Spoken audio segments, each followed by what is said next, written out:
kind of logic? What's up, you guys, and welcome back to OMGiGi, the YouTube channel. So I know it's been a minute, and I'm not going to address that because if you follow me on social media, then you know where I've been. So let's get right on to what I wanted to talk to you guys about.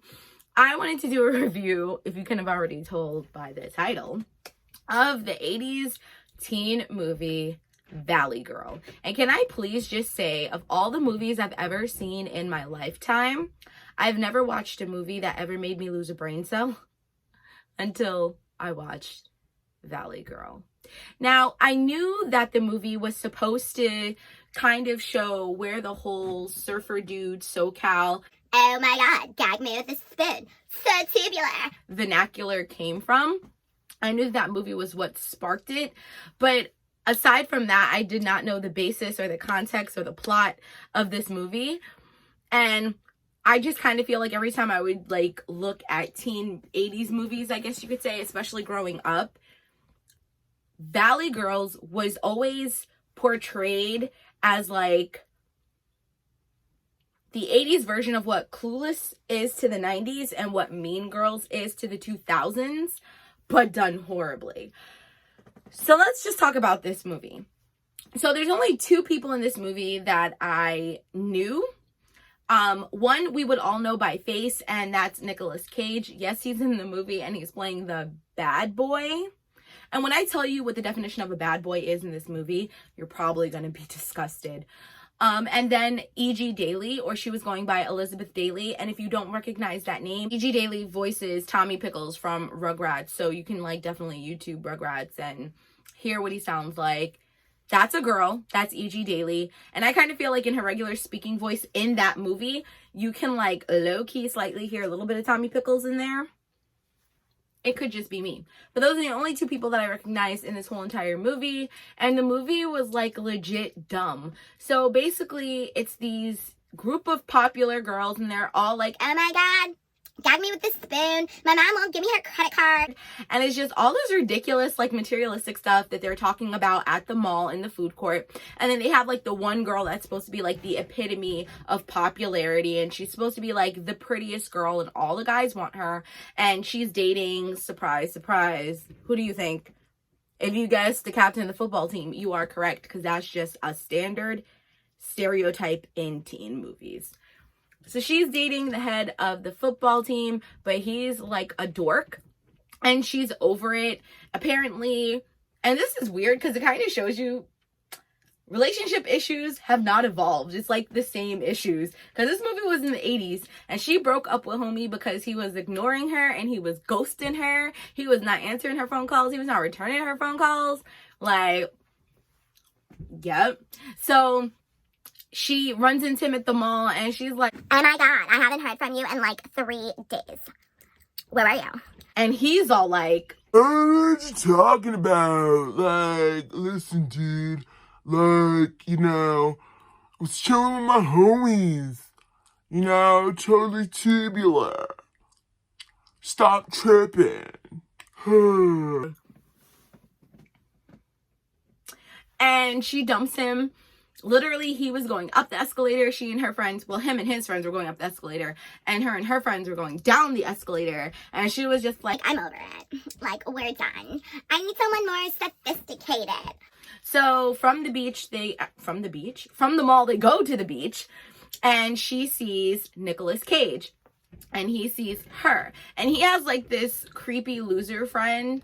And the creepy loser friend was like online waiting to get hot dogs, and he hears 2 of her friends talking about a party in the valley. And he runs back and tells Nicolas Cage, and they're not from the valley, they're from like Hollywood.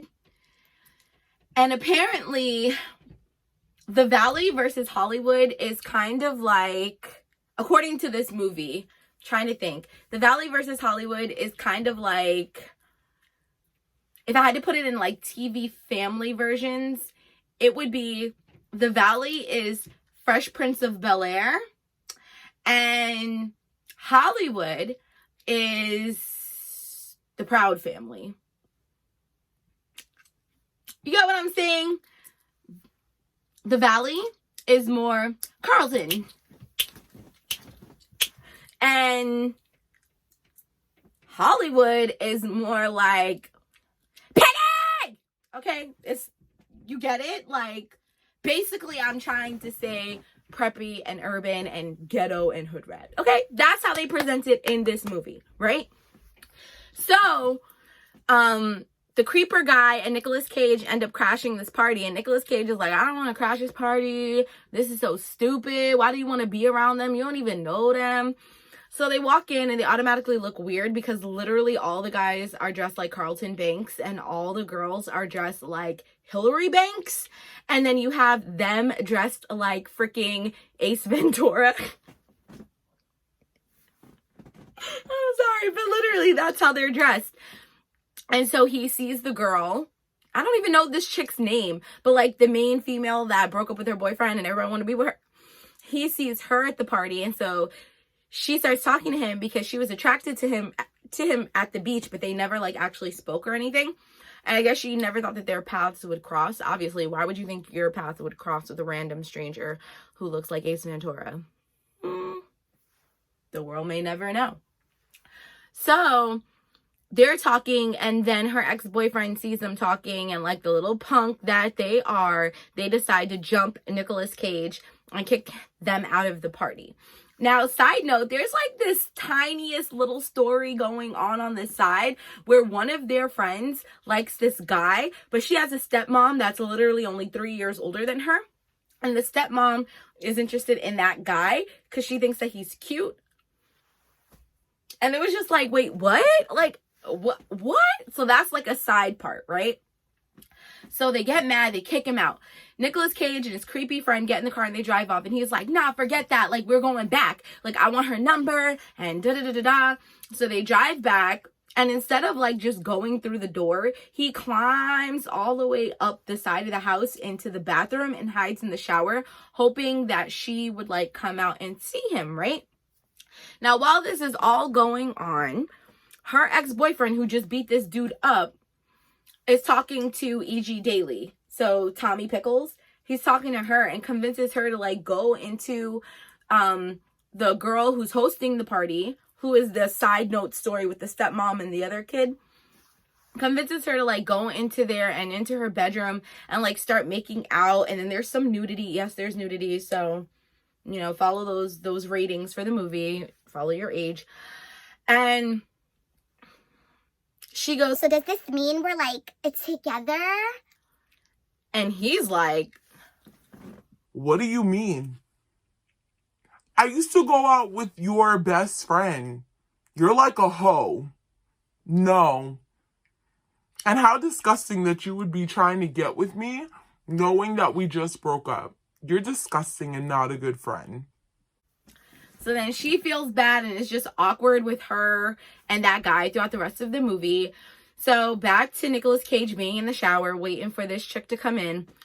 After all the really weird things that apparently go on in the Valley at teenage parties in the 80s, she finally walks in and he convinces her to leave the party with him. He goes back out the window, and then she goes and she grabs her friend, and her friend is the scaredy cat. It wasn't E.G. Daily. It wasn't the person who hosted it. It was her other friend, and she was just like, oh my god, I'm so scared. Oh my god, I don't want to be here. Ew!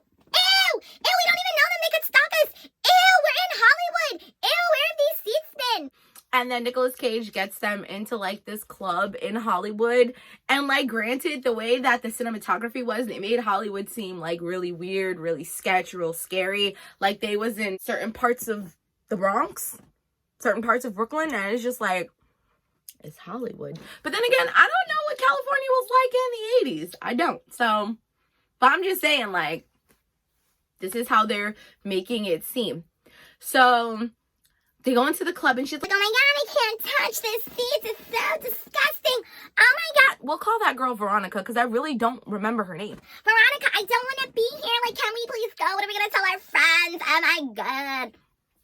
So Veronica is so enthralled with like Nicolas Cage, and then they start to have like a fling, right? But then all of her friends kind of talk her out of it. And Veronica's family is like a hippie family, so they're just kind of like free-spirited, do whatever you want. And they own a juice shop, like a health nut food shop. Guys, this movie is just so dumb. I don't even know how to explain it because it's just that dumb. So she asks her dad, what should she do? Because she really likes this guy, but none of her friends like him. And he was like, well, you should do what your heart is telling you to do, because who cares about your friends? The only sound advice and the best part of this whole entire movie was that dad. Kudos to you. So she's like, okay. She dumps Nicolas Cage because her friends don't approve. She gets back with the jock football player or whatever, and she's just miserable. So then they all go to prom, and Nicolas Cage is miserable because she won't talk to him, and he's trying to talk to her, and he's doing everything to try and get her attention, to like show that he loves her, this, that, and the third. Mind you, they are all in high school. This is still a teen movie. This is high school. So I don't know where none of these homies' parents is at that they're doing all these things. But that's okay. So he's trying to get her attention. Every time she goes on a date with the guy, he would be there dressed incognito like an attendant and doing all this weird, creepy stuff that she knows it's him and she keeps smirking at. So then finally they go to prom, and her boyfriend, Veronica's boyfriend at the time, the jock jerk, we'll call him Carlton too. So Carlton decides that he was going to get like a limo, and he was going to reserve a hotel so that way they could, you know, have the sexual relations. And they go to prom. Carlton and Veronica win prom king and queen. Nicolas Cage and his creepy friend ain't having it, so they go behind the stage and start beating Carlton up. And then they wrestling and tussling behind the stage, and then the curtain falls, obviously. I mean, we know the drill at this point, right? Him and Ronnie run out, and they get into the limo. I don't know how the limo driver did not realize that Nicolas Cage and Carlton were not the same person. But I guess he was like, they already paid. I don't care where she wants to go. So he says, all right, to the hotel or whatever. And they look like, okay. And that's the end of the movie.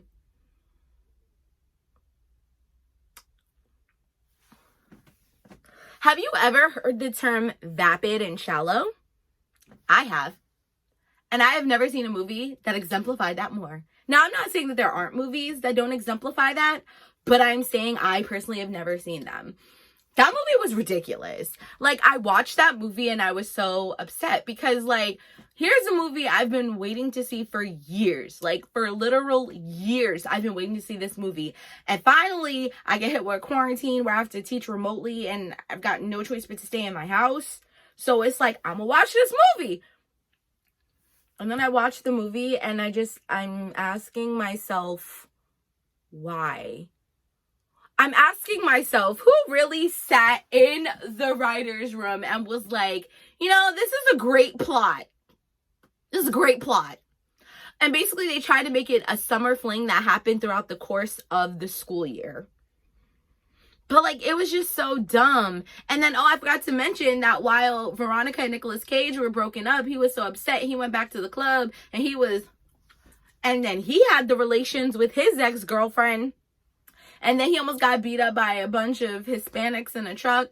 I don't want to say Mexicans because then it's going to be like I'm being racial. But it's California and it was Hollywood. And, like, they definitely weren't Puerto Rican or Dominican.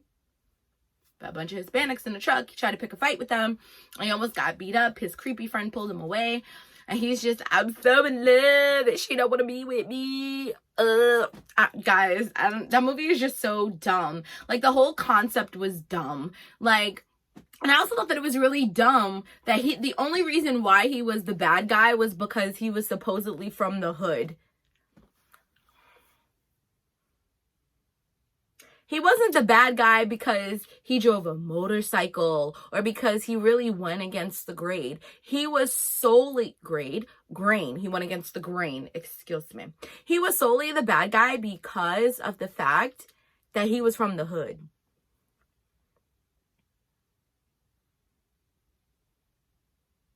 That movie was dumb. Do I recommend it? Absolutely not. But, you know, we all have this thing where somebody tells us not to do something and we do it anyway. So if you guys go and see it, you know, because I told you not to watch and you decided to watch it, I need you to comment down below. If you've already seen it, comment down below. What is your thoughts and opinions on it? Because, like, this movie was just so... the movie ended and I was like this. I have never in my